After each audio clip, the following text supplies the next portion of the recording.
ये आकाशवाणी है। कोविड-19 विशेष कार्यक्रम के अंतर्गत प्रस्तुत है कोरोना वायरस संक्रमण की वर्तमान स्थिति पर चर्चा, जिसे प्रस्तुत कर रहे हैं आकाशवाणी संवाददाता नवीन सक्सेना। इस कार्यक्रम में आमंत्रित स्वास्थ्य विशेषज्ञ हैं डॉक्टर संजय पांडे। नमस्कार। इम्यूनिटी या रोग प्रतिरोधक क्षमता हमारे शरीर में वायरस से लड़ने का काम करती है। वैक्सीन को वायरस के खिलाफ मानव शरीर को सुरक्षित बनाने के लिए भी विकसित किया जाता है। कोरोना वैक्सीन आ चुकी है। जैसा कि हम सब जानते हैं, दुनिया के कई देश इस मिशन को अंजाम देने में लगे हुए हैं और भारत इसमें न सिर्फ दुनिया के साथ कदम ताल कर रहा है, बल्कि दूसरे देशों की भी मदद कर रहा है। और अगर कोविड की स्थिति की बात करें तो भारत में स्वास्थ्य कर्मियोों और अग्रिम पंक्ति के कार्यकर्ताओं को कोविड का टीका लगाने के मामले में नए कीर्तिमान स्थापित हो रहे हैं। पिछले 24 घंटों में 4,32,000 से ज्यादा लोगों को टीके लगाए गए हैं और इन्हें मिलाकर अब तक 1,10,85,000 से अधिक लोगों को कोविड का टीका लगाया जा चुका है। ये तो है देश की स्थिति। फिर भी कोरोना को लेकर और वैक्सीन को लेकर लोगों के मन में संदेह है, सवाल है कि ये सुरक्षित भी है या नहीं, या इससे कितना फायदा होगा। इन सभी सवालों का जवाब देने के लिए और बहुत सी जिज्ञासाओं को शांत करने के लिए लगातार हम पिछले 1 साल से ये कार्यक्रम करते आ रहे हैं और हमें उम्मीद है कि आपको इस कार्यक्रम से कुछ न कुछ फायदा जरूर होता होगा। आज आपके सवालों का जवाब देने के लिए हमारे साथ फोन लाइन पर मौजूद है जीबी पंत के डॉक्टर संजय पांडे। डॉक्टर संजय, कार्यक्रम में आपका स्वागत है। जी नमस्कार। इस कार्यक्रम में हम पूरे देश से सवाल लेंगे। जहां जहां हमारे लिसनर हैं वो कुछ न कुछ जिज्ञासा है, कुछ न कुछ प्रश्न है। लेकिन प्रश्नों का सिलसिला शुरू हो उससे पहले डॉक्टर, हम आपसे ये जानना चाहेंगे कि कोरोना की स्थिति देश में काफी नियंत्रण में आ गई थी, लेकिन अब भी देखा जा रहा है कि कुछ राज्यों में इसके केसेस लगातार बढ़ रहे हैं। हालांकि वहां पे वैक्सीनेशन के कार्यक्रम भी काफी तेजी से हो रहे हैं, उसके बावजूद भी कोरोना थमने का नाम नहीं ले रहा है। ऐसा क्यों है? देखिए, एक्सपेक्टेड लाइन पर है और अगर आप पूरे दुनिया का मानचित्र देखें तो ब्रिटेन में या यूनाइटेड स्टेट्स में या कई यूरोपियन कंट्रीज में केसेस बीच में बढ़े हैं, फिर कम हुए हैं। तो यह इस बात की तरफ इशारा करता है कि हमें सावधान रहने की जरूरत है, लापरवाह होने की जरूरत नहीं है। और अगर हम सावधानी नहीं बरते और लापरवाह होते गए तो केसेज में और इजाफा दिख सकता है। जी। तो यह हमें लगता है कि एक टेम्पररी फेज है और जो कोरोना के केसेज में गिरावट आई है वो गिरावट होती रहेगी। लेकिन अगर हम लापरवाही और सावधानी नहीं बरतते हैं और लापरवाही दिखाते हैं तो केसेज में ज्यादा वृद्धि भी हो सकती है। जी डॉक्टर, जिस तरह से वैक्सीन को लेकर लोगों में कुछ संशय था, अब वो संशय भी धीरे धीरे कम हो रहा है। फिर भी कुछ सवाल है, क्या लोग इस तरफ लापरवाही बरतने लगे गए थे कि भाई अब तो टीका आ गया है, अब तो हमें टीका लग जाएगा, कोविड खत्म हो जाएगा, और उसके चक्कर में इन लोगों ने, जितने भी लोग अब संक्रमित हो रखे हैं, उन्होंने या तो मास्क नहीं पहना या फिर सुरक्षित दूरी का पालन नहीं किया। क्या ऐसा हुआ है? देखिए, इसके कुछ कारण तो जो आपने गिनाए वो भी हैं और कुछ यह भी है कि कुछ नए नए स्ट्रेन भी आ रहे हैं। जैसे आपने देखा होगा बीच में एक ब्रिटेन का स्ट्रेन आया था जी, फिर साउथ अफ्रीका का स्ट्रेन आया था। तो जहां जैसे ट्रैवल थोड़ा बहुत तो चल रहा है, जैसे डोमेस्टिक ट्रैवल तो काफी बढ़ गया है, बट इंटरनेशनल ट्रैवल भी चल रहा है जी। तो कौन सा स्ट्रेन आ रहा है और इसके पहले कि हम स्ट्रेन को जान पाए तब तक बीमारी काफी लोगों में फैल चुकी होती है। जैसा अभी आपने देखा होगा बेंगलोर में कुछ अपार्टमेंट्स में 100-150 लोग अचानक इकट्ठे पॉजिटिव पाए गए। तो कहने का मतलब यह है कि लोगों से यह अनुरोध है कि वो इस तरह की जो कलेक्शन है, लोगों का भीड़ है, उसको अवॉइड करें। फॉर्चुनेटली यह देखा गया है कि जैसे मैं बेंगलोर का एग्जांपल दे रहा हूँ कि जो केसेज हुए वो बड़े माइल्ड थे, मतलब एसिम्टोमेटिक ज्यादा थे और जो पिछली तुलना में जो पहले एपिडेमिक फैला था तो उसकी तुलना में केसेज माइल्ड है, मतलब और एसिम्प्टोमेटिक ज्यादा हैं, तो ये अच्छी बात है। लेकिन इसके साथ हमें सतर्क होने की जरूरत है, और इस तरह की जो हम भीड़ जुटा रहे हैं और रिसेप्शन पार्टियां और बर्थडे पार्टियां और मैरिज एनिवर्सरी पार्टी आप करें पार्टी, बट उसमें आप लोगों को सीमित रखें 5-10, और जो सोशल डिस्टेंसिंग है और मास्क पहनना है और सैनिटाइजर यूज करना है उसको आप सीरियसली लें, तब जाकर हम इस पे कंट्रोल पा पाएंगे। जी डॉक्टर, दिल्ली की बात करें तो दिल्ली में केसेस लगातार कम हो रखे हैं, पहले जैसी स्थिति अब नहीं है। ऐसे में क्या ये मान लिया जाए कि दिल्ली में हर्ड इम्यूनिटी वाली स्थिति पैदा हो चुकी है और अब हम उस स्थिति में आ चुके हैं कि हमें वैक्सीन नहीं लेनी चाहिए? क्या ये संभव है क्या? देखिए, अगर हम ऐसा सोचते हैं तो ये एक मिथ है, और हर्ड इम्यूनिटी हम अचीव अभी भी नहीं कर पाए हैं जी, और हमें नहीं पता है हम कब अचीव करेंगे। क्योंकि हर्ड इम्यूनिटी जब तक 70-80% लोगों में एंटीबॉडीज नहीं बन जाती है तब तक हर्ड इम्यूनिटी अचीव करना संभव नहीं है। तो वैक्सीनेशन तो करना ही होगा। आपने देखा होगा, इजराइल का एग्जाम्पल लीजिए, जैसा कि हम अखबारों में पढ़ रहे थे या न्यूज पेपर के माध्यम से देख रहे थे कि उन्होंने काफी मात्रा में काफी पॉपुलेशन को वैक्सीनेट कर लिया है जी, और उसकी वजह से काफी चीजों पे रिस्ट्रिक्शन उन्होंने हटाने लगे हैं। और ब्रिटेन का भी यही मानना है कि मार्च तक को काफी रिस्ट्रिक्शंस हटा लेंगे और उनके केसेस में काफी कमी आई है जी। तो दोनों चीजें जरूरी है कि हम सावधानी बरतें और अपना जो कोविड रिलेटेड बिहेवियर है उसको हम मेंटेन रखें जी, और वैक्सीनेशन में पार्टिसिपेट करें। अगर हमने सारे चीजों को ठीक से अंजाम दिया तो हो सकता है कि हम भी जल्दी ही कोविड फ्री हो जाएंगे जी। लेकिन इसमें सबका सपोर्ट की जरूरत है और लोगों में इस बात की जरूरत है कि जो भी गवर्नमेंट के गाइडलाइंस है या गवर्नमेंट के दिशा निर्देश या तो वैक्सीन के बारे में है या कोविड रिलेटेड बिहेवियर के बारे में है, उसको गंभीरता से लें और उसका पूरी तरह पालन करें। जी डॉक्टर, इस पे हम चर्चा अपनी जारी रखेंगे। इस बीच हमारे पहले कॉलर जो है वो हमसे जुड़ चुके हैं। बीकानेर से जेठमल हमसे जुड़ चुके हैं। जेठमल जी, कार्यक्रम में आपका स्वागत है। हेलो नवीन जी, नमस्कार। जी नमस्कार जी। क्या मैं जेठमल सिंह सोटा बोल रहा हूँ, बाड़मेर जिला राजस्थान से। जी, कार्यक्रम में आपका स्वागत है। क्या सवाल है, क्या जिज्ञासा है? जी, स्वागत के लिए धन्यवाद। डॉक्टर जी को नमस्कार। ये मेरा क्वेश्चन ये है कि हमारा ये क्वेश्चन है कि जब वो टीका लगेगा ना हमारे को पहली बार, तो हम जाएंगे तो हमें उससे पहले कि क्या कुछ खा के जाना चाहिए या फिर खाली पेट जाना चाहिए?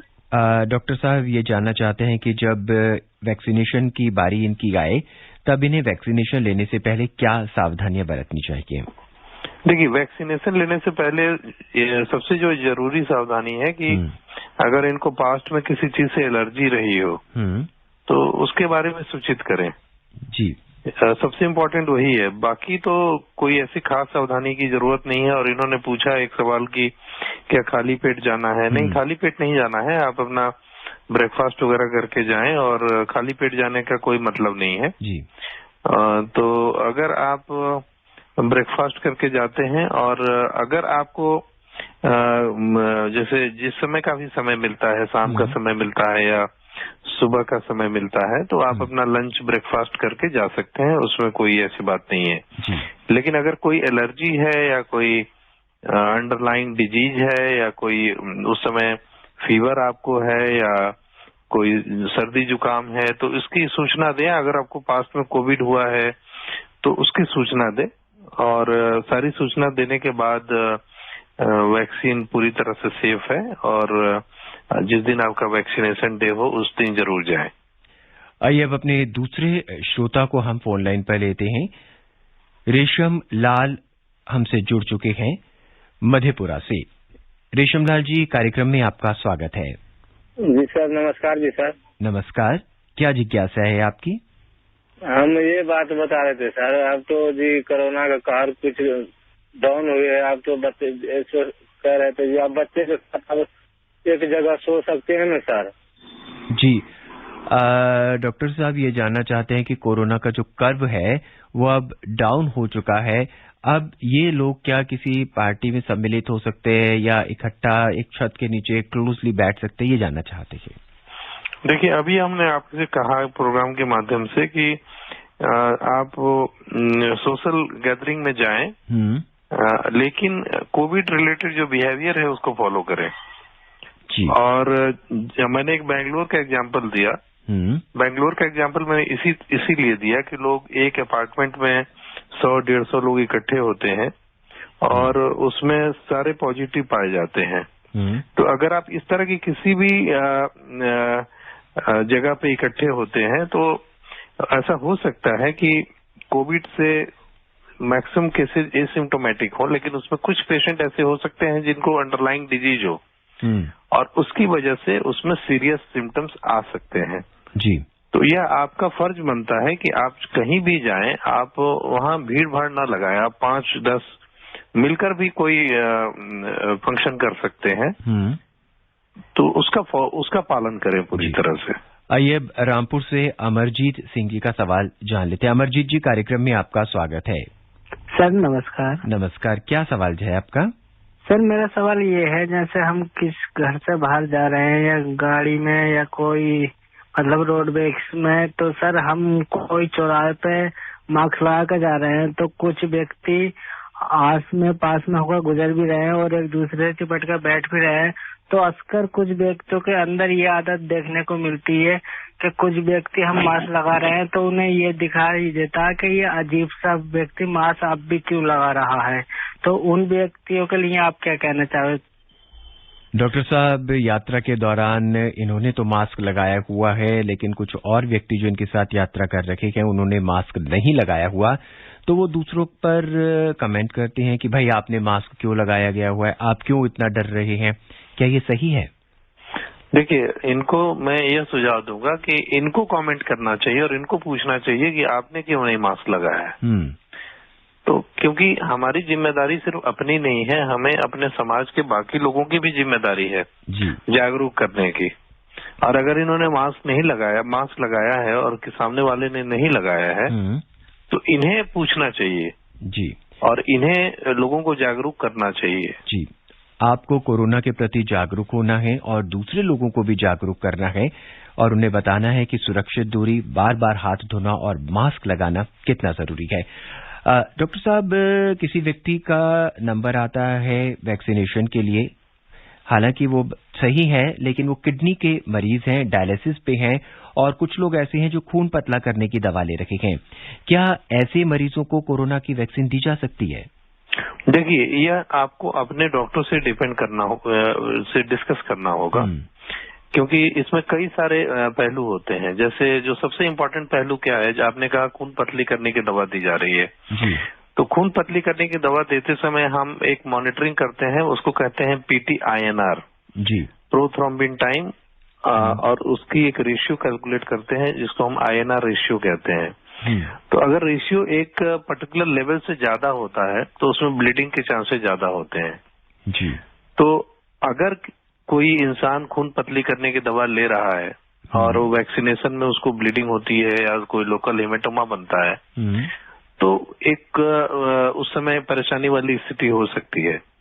तो अगर आप इस तरह की कोई भी मेडिसिन ले रहे हैं तो आप अपने डॉक्टर से डिस्कस करें, और अगर वैक्सीनेशन के लिए जाएं तो इसको आप बताएं जी।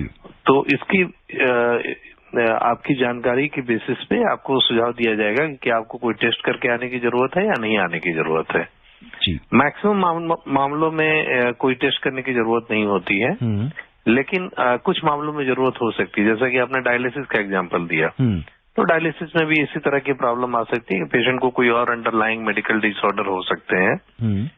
तो हर केस पे डिपेंड करता है कि एक पर्टिकुलर केस में क्या इंडिकेशंस और कॉन्ट्रा इंडिकेशंस है। अगर कोई सीरियस कॉन्ट्रा इंडिकेशन है तो डेफिनेटली वैक्सीनेशन को टाला जा सकता है, लेकिन अगर कोई कॉन्ट्रा इंडिकेशन नहीं है तो वैक्सीनेशन हो सकता है। तो यानी वैक्सीनेशन लेने से पहले आपको वैक्सीनेशन देने वालों को अपनी पूरी जानकारी देनी पड़ेगी, आप किस तरह की दवाई ले रही हैं और किस तरह के रोग से आप पीड़ित हैं। जी डॉक्टर। यस, आइए अब कुल्लू चलते हैं। कुल्लू से राजू सिंह अपने सवाल के साथ। राजू सिंह जी, स्वागत है आपका हमारे इस कार्यक्रम में। सर नमस्कार। नमस्कार, क्या जानना चाहते हैं? सर मैं दो छोटे छोटे प्रश्न है जी। एक सर अमेरिका में मैंने अभी जो पढ़ा था कि दो कोरोना में रोकने के लिए कि दो हम मास्क पहने आप तो 80 से 90% जो है इससे बचाव हो सकते। क्या ये बात ठीक है? जी। और दूसरा सवाल भी है कोई आपका? जी। डॉक्टर ये जानना चाहते हैं कि आप 2 मास्क पहनते हैं और ये कहते हैं कि उन्होंने किसी स्टडी में पढ़ा है कि 2 मास्क पहनने से आप कोरोना से 80 से 90% तक बचाव आपका हो सकता है। क्या ये सही है? देखिए, ये तो बिल्कुल क्लियर है कि मास्क पहनने से कोरोना से बचाव होता है। लेकिन 2 मास्क पहनना कितना फिजिबल है, यह स्टडी हमें देखना होगा कि उन्होंने किस हालात में स्टडी किए। और कई बार हम जैसे ओटीज में जाते हैं या ऑपरेशन थिएटर में जाते हैं या किसी बहुत इन्फेक्टिव पेशेंट्स को डील करते हैं तो हम लोग भी डबल मास्क पहनते हैं जी। डबल मास्क हुआ या डबल ग्लव्स हुआ पहनते हैं, यूज करते हैं। तो इसमें एक साइंटिफिक रैशनल तो है, लेकिन कितना प्रैक्टिकल है भी देखना पड़ेगा जी। डॉक्टर, अगला सवाल है कि अगर वैक्सीन लगाने की मेरी बारी आ जाती है और उस दिन मैं शहर में नहीं रहूं या नहीं हूं किसी वजह से, तो क्या मुझे दोबारा संदेश भेजा जाएगा? जी बिल्कुल। जो डेटाबेस जिस ऐप पे आपने रजिस्टर किया है वो पूरा डेटाबेस मेंटेन करते हैं। और जैसे हमारे हेल्थ केयर वर्कर्स में देखा गया है कि जैसे कोई हेल्थ केयर वर्कर की एक पर्टिकुलर दिन बिजी है जी, या किसी और काम से बिजी है या उसे पहले से कुछ प्रॉब्लम है तो उसे दोबारा एक दूसरी डेट दी जाती है कि उस डेट पर आके वो अपना वैक्सीनेशन कराए। तो इसी तरह से जब बाकी लोगों का भी नंबर आएगा तो उसमें आपको इस तरह के विकल्प होंगे, लेकिन बेहतर यही होगा कि आप पहले विकल्प में ही जाएं और अपना वैक्सीनेशन कंप्लीट करें। डॉक्टर, हम आपके माध्यम से जानना चाहेंगे कि पहली डोज और जब दूसरी डोज लगती है तो एंटीबॉडीज बनती हैं और बढ़ती हैं, इन दोनों में क्या अंतर है? देखिए, जो पहली और दूसरी डोज में जो बेसिक अंतर है, उस पहली डोज जो है वो प्राइमिंग डोज होती है कि आपकी जो बॉडी की जो इम्यून सिस्टम है उसको प्राइम करती है, कि बताती है कि हाँ इस तरह की एक फॉरेन एलिमेंट है और आपको इसके विरोध में या इसके अगेंस्ट एंटीबॉडी बनानी है जी। जो दूसरी जो वैक्सीन आपको 4 हफ्ते के बाद लगती है वो बेसिकली एक बूस्टर या एक ट्रिगर की तरह काम करती है जी। और जो पहली प्राइमिंग इफेक्ट है और जिसकी वजह से आपकी इम्यून मैकेनिज्म एक्टिवेट हो गई वो अब उसको बूस्टर या उसको ट्रिगर करती है और वो एंटीबॉडी काफी लंबे समय तक आपके शरीर में रहती है। इसलिए दोनों डोजेज जरूरी हैं जी। डॉक्टर साहब, ये क्या स्पेसिफाई है कि बॉडी के अंदर इतनी ही एंटीबॉडीज होनी चाहिए? कोई मात्रा निश्चित है कि अगर ज्यादा एंटीबॉडीज बन गई तो नुकसान होगा या कोई फायदा होगा, कम एंटीबॉडीज रहेगी कम नुकसान कम फायदा, कुछ इस तरह का भी है क्या डॉक्टर साहब? देखिए, इसमें इसका कोई प्रैक्टिकल यूज नहीं है कि हम एंटीबॉडी को मेजर करें वैक्सीनेशन करने के बाद।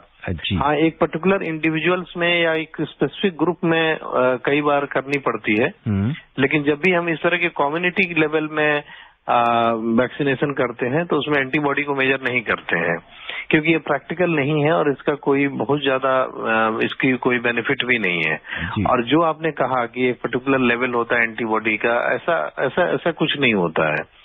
और अगर एंटीबॉडी बहुत ज्यादा बन गई तो हाँ, कुछ केसेस में ऐसे होते हैं कि अगर वैक्सीनेशन के बाद अगर एंटीबॉडी ज्यादा बन गई तो उसकी वजह से कुछ और तरह की बीमारियां होती हैं, लेकिन वो बहुत ही रेयर है और उसका कोई लॉजिक नहीं है सोचने के बारे में। पेशेंट को इसके बारे में सोचने का कोई भी लॉजिक नहीं है। आइए अब उड़ीसा चलते हैं डॉक्टर साहब, वहां से टीकामणि काफी देर से लाइन से जुड़े हुए हैं हमसे बात करने के लिए। टीकामणि जी, कार्यक्रम में आपका स्वागत है। बहुत बहुत धन्यवाद सर जी। क्या सवाल है आपका? नमस्कार आपको। नमस्कार जी, नमस्कार। मेरा सवाल है कि कोविड-19 टीका लेने पर भी क्या क्या हमें सतर्कता अवलंबन करना चाहिए जो कि कोविड-19 नहीं लग सकते हैं? जी डॉक्टर साहब, वैक्सीन लेने के लिए क्या इनको सतर्कता बरतनी चाहिए और वैक्सीन लेने के बाद इनको क्या सतर्कता बरतनी चाहिए? देखिए, वैक्सीन लेने के पहले कोई सतर्कता की जरूरत नहीं है। हाँ, अगर आपको अभी हमने प्रोग्राम में बताया किसी चीज से एलर्जी है तो आप इसके बारे में सूचित करें, ताकि अगर आपको वैक्सीन लेने के बाद कोई माइल्ड एलर्जिक रिएक्शन होते हैं तो आपको पहले ही हम आगाह कर सकते हैं। और वैक्सीन लेने के बाद 30 मिनट तक वहां रहें जी, ताकि अगर कोई किसी तरह का आपको प्रॉब्लम है तो आपको इमीडिएटली वहां पर अटेंशन दिया जा सके। जी, आइए अब अपने अगले श्रोता हैं हमारे बसंती लाल जी, ये हमने फोन कर रहे हैं मंदसौर से, जानते हैं इनका क्या सवाल है। बसंती लाल जी, कार्यक्रम में आपका स्वागत है। हाँ सर जी, नमस्कार। नमस्कार, क्या सवाल है आपका? सर, मैं सरगोरिया स्कूल घाटी, जिला मंदसौर, मध्य प्रदेश से बसंती लाल सूर्यवंशी बोल रहा था। सर, डॉक्टर साहब से मेरे को ये जानना था, डॉक्टर साहब जैसे कि कोरोना वैक्सीन तो बन गई, तो इसका कोई टेबलेट बना है क्या? और दूसरा प्रश्न है मेरा कि जैसे मास्क लगाना जरूरी हो जाता है क्या टीका लगाने के बाद? जी डॉक्टर, 2 सवाल है इनके, क्या कोई टैबलेट भी है और वैक्सीनेशन के बाद क्या मास्क लगाना जरूरी है? जी, इसका जवाब यही है कि कोरोना का अभी कोई टैबलेट नहीं है और आपको मास्क जरूर लगाना है। जी डॉक्टर, वैक्सीनेशन डे है, मुझे वैक्सीन लगाने जाना है, इससे 1 या 2 दिन पहले मैंने किसी और बीमारी का वैक्सीन लगाया हुआ है, तब भी क्या मुझे वो वैक्सीन लग सकता है कोरोना का? देखिए, जहां तक वैक्सीनेशन की बात है तो ये वैक्सीन अभी बच्चों में नहीं लग रहा है जी, और इस तरह की जो प्रैक्टिकल प्रॉब्लम आप बता रहे हैं बच्चों में ज्यादा देखा जाता है। एडल्ट में वैक्सीनेशन बहुत ही रेयर है, जैसे रेबीज का वैक्सीन हुआ, जैसे कुत्ते काटने पे लगता है, या कई बार निमोकोकल वैक्सीन लगता है, कई बार टिटेनस के टॉक्सोइड इंजेक्शन लगते हैं जी। तो इस कंडीशन में अगर आपने इस तरह का कोई वैक्सीन लिया हो 1-2 दिन पहले तो आप इसको सूचित करें और बेहतर है कि आप 5-7 दिन का गैप ले लें जी। लेकिन ये बहुत ही एक रेयर सिचुएशन है, ये कॉमन सिचुएशन नहीं है। जी, आइए अब बलरामपुर से वीरेंद्र कुमार जी का सवाल सुनते हैं, वो क्या जानना चाहते हैं। नमस्कार वीरेंद्र जी। जी, क्या सवाल है? जी हेलो, हम आपको सुन रहे हैं, क्या सवाल है आपका? जी नवीन जी, आपको नमस्कार। जी नमस्कार। तो मैं डॉक्टर साहब से मेरा छोटा सा प्रश्न है। जी कहिए। तो जैसा कि ये क्या बोलते हैं, शुगर डायबिटीज हूँ सर पेशेंट में, तो हम लोगों को क्या कोरोना का टीका लगना चाहिए कि नहीं लगना चाहिए, मैं जानकारी लेना चाहता हूँ। डॉक्टर साहब डायबिटीज के पेशेंट है, शुगर है इनको, क्या कोरोना का वैक्सीन लगना चाहिए, जानना चाहते हैं? बिल्कुल लगना चाहिए, आपको तो जल्दी लगना चाहिए। और गवर्नमेंट ऑफ इंडिया ने जो गाइडलाइंस बनाई है उसमें हेल्थ केयर वर्कर के बाद आप लोगों का ही नंबर आने वाला है, जो 50 से ऊपर है, जिनको कोमॉर्बिडिटीज है, तो आपको तो काफी जल्दी लगना चाहिए। जी डॉक्टर, वैक्सीन की दोनों डोज मैं ले चुका हूं और अगर मेरे इलाके में वायरस का कोई नया स्ट्रेन आता है या नए स्ट्रेन के केस बढ़ते हैं तो क्या मैं तब भी सुरक्षित हूं? देखिए, अभी तक जो डेटा है उसके अनुसार हाँ, आप बिल्कुल सुरक्षित हैं। लेकिन आपको पता है कि जो सार्स कोविड वायरस है इसमें निरंतर नए नए स्ट्रेन आते जाते हैं जी, तो आगे चलकर क्या होगा किसी को नहीं पता। लेकिन हाँ, अभी आपने जो वैक्सीन लगाई है वो इस स्ट्रेन को जरूर कवर करता है। जी, आइए अब हम बलरामपुर एक बार फिर रुक करते हैं, वहां से हमारे श्रोता रिंकी तिवारी अपने सवाल के साथ हमसे जुड़ चुकी हैं फोन लाइन पे। रिंकी जी, कार्यक्रम में आपका बहुत बहुत स्वागत। स्वागत के लिए नवीन सर आपको बहुत बहुत धन्यवाद। नवीन सर नमस्कार। नमस्कार। डॉक्टर सर को मेरा नमस्कार। जी नमस्कार। जी सर, पहले क्वेश्चन फिर से ये कहना चाहूंगी, आप अभी आए थे रिकवरी रेट के बारे में बताए थे, बहुत अच्छा लग रहा था और डॉक्टर सर जिस तरह इन्फॉर्मेशन दे रहे थे वो भी अच्छा लग रहा था मुझे। जी चलिए। जी सर, मेरा क्वेश्चन ये है कि जैसे सर मैं एक कॉलेज स्टूडेंट हूँ, तो मैं जैसे सर यंग जनरेशन को कब वैक्सीन दिया जाएगा, उन्हें कब लगाया जाएगा, इसके बारे में जानना चाहते हैं। बहुत बहुत धन्यवाद। जी डॉक्टर, कॉलेज स्टूडेंट्स हैं और इनका नंबर कब आएगा, उन्हें वैक्सीन कब लगाया जाएगा? इनका नंबर मोस्ट लाइकली मार्च अप्रैल के बाद आएगा, क्योंकि अभी हेल्थ केयर वर्कर्स को लग रहा है, उसके बाद 50s के ऊपर को लगेंगे और जिसको कोमॉर्बिडिटीज है उनको पहले लगेंगे और उसके बाद इनका नंबर आएगा। डॉक्टर, एक सवाल हमारे श्रोता जानना चाहते हैं कि स्तनपान कराने वाली माताओं और गर्भवती महिलाओं को टीकाकरण से बाहर क्यों रखा गया है? टीकाकरण से इसलिए बाहर रखा गया है कि कोविड वायरस का जो टीका है वो नया टीका है और जो भी टीके का परीक्षण होता है वो प्रेग्नेंट लेडीज पे तभी हम करते हैं जब इसकी कोई खास जरूरत होती है, क्योंकि इसके परीक्षण करने से पहले यह जानना जरूरी है कि क्या यह टीका पूरी तरह से सुरक्षित है उस बच्चे के लिए जो माँ के गर्भ में पल रहा है। जी।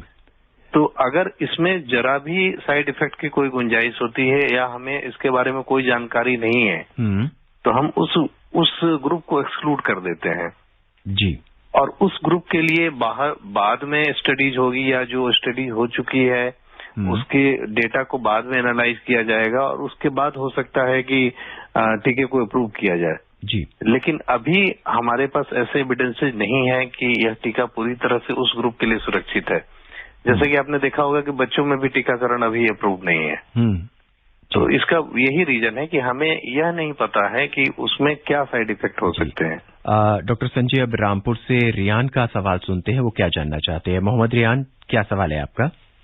नमस्कार। नमस्कार जी, कहिए। मैं तो मैं कह रहा हूँ डॉक्टर नमस्कार। जी नमस्कार। मैं ये कहना चाह रहा हूँ जैसे कभी जरूरत पड़ेगा या टीका लगवा सकते हैं तो लगवा सकते हैं। जी, आप अपने प्रश्न को एक बार फिर दोहराएंगे? ये कह रहा हूँ जरूरत पड़ेगी, कोई वैसे कोरोना का चल रहा है मगर लगवा सकते हैं, कोई दिक्कत ना पड़ेगी? डॉक्टर साहब ये जानना चाहते हैं कि क्या ये प्राइवेट डॉक्टर से भी वैक्सीन लगवा सकते हैं या सिर्फ सरकारी डॉक्टर से ही इन्हें वैक्सीन लगवाना होगा? देखिए, अभी तो सरकार के द्वारा ही वैक्सीन लगाए जा रहे हैं, लेकिन आगे चलकर हो सकता है कि भारत सरकार प्राइवेट एजेंसीज को भी दे वैक्सीनेशन के लिए, लेकिन आज के समय में तो सरकारी एजेंसियों द्वारा ही वैक्सीनेशन लगाया जा रहा है। जी डॉक्टर, कार्यक्रम में अब हमारे पास वक्त बहुत कम है। अब हम आपसे ये जानना चाहेंगे कि वैक्सीन भी आ चुकी है, इसके बाद अब भी क्या लोगों को वही पुराना कोरोना बिहेवियर अपनाना पड़ेगा जो अब तक अपनाते आ रहे हैं या कुछ और नया करना होगा? आप क्या संदेश देना चाहते हैं? बिल्कुल, आपको जो कोरोना रिलेटेड बिहेवियर आप 1 साल से अपना रहे हैं उसको आगे भी अपनाना होगा। जी। और इस बात को बिल्कुल आप पक्का कर लें कि अगर आप इस तरह का बिहेवियर नहीं अपनाते हैं तो आगे आने वाले समय में केसेस बढ़ सकते हैं। जी। और इसलिए बेहतर यही होगा कि आप जो कोरोना रिलेटेड बिहेवियर है, जैसे मास्क पहनना, सोशल डिस्टेंसिंग करना और सैनिटाइजेशन यूज करना, जी, तो उसको आप जरूर फॉलो करें। और उम्मीद है कि वैक्सीनेशन और आपके अच्छे बिहेवियर की वजह से हम कोरोना से जल्दी ही निजात पा लें। जी। डॉक्टर पांडे, इस कार्यक्रम में आने के लिए और सभी सवालों का जवाब देने के लिए आपका बहुत बहुत धन्यवाद। जी धन्यवाद। चलते चलते हम अपने सुनने वालों को एक बार फिर कोविड की स्थिति से अवगत करा देते हैं। केंद्र सरकार ने प्रतिदिन कोविड मामलों में बढ़ोतरी का सामना कर रहे राज्यों को सलाह दी है कि वो चुनिंदा जिलों में कड़ी और व्यापक निगरानी के साथ कठोर नियंत्रण के लिए फिर से ध्यान केंद्रित करें। भारत में स्वास्थ्य कर्मियों और अग्रिम पंक्तियों के कार्यकर्ताओं को कोविड टीका लगाने के मामले में नए कीर्तिमान स्थापित हो रहे हैं। पिछले 24 घंटे की बात करें तो 4,32,000 से अधिक लोगों को कोविड का टीका लगाया जा चुका है और इन्हें मिलाकर अब तक 1,10,85,000 से ज्यादा लोगों को कोविड का टीका लगाया जा चुका है। हम यही कहना चाहेंगे, जब भी आपका नंबर आए आप जरूर कोविड टीकाकरण केंद्र पहुंचिए, टीका लगवाइए और जब भी दूसरी डोज का नंबर है तो बिना हिचक कोविड का टीका लगाइए। ऐसा करने से न आप खुद को सुरक्षित कर पाएंगे बल्कि अपने पूरे परिवार और पूरे समाज को सुरक्षित कर पाएंगे। आज के इस अंक में, आज के इस कार्यक्रम में बस इतना ही। कल 9:30 पर एक बार फिर नए सवालों के साथ और नए जवाबों के साथ हम हाजिर होंगे, एक नए डॉक्टर के साथ। तब तक के लिए मुझे यानी नवीन को इजाजत दीजिए। नमस्कार। कोविड-19 विशेष कार्यक्रम के अंतर्गत अभी आप सुन रहे थे कोरोना वायरस संक्रमण की वर्तमान स्थिति पर चर्चा, जिसे प्रस्तुत कर रहे थे आकाशवाणी संवाददाता नवीन सक्सेना। इस कार्यक्रम में आमंत्रित स्वास्थ्य विशेषज्ञ थे डॉक्टर संजय पांडे। ये कार्यक्रम आकाशवाणी के समाचार सेवा प्रभाग द्वारा प्रस्तुत किया गया। इसे आप हमारे mobile app news on AIR पर भी सुन सकते हैं। इस कार्यक्रम के संबंध में अपनी प्रतिक्रिया आप हमें ईमेल कर सकते हैं। पता है AIRNSDtalks@gmail.com। ये कार्यक्रम फिर से सुनने के लिए लॉग ऑन करें हमारी वेबसाइट newsonair.com।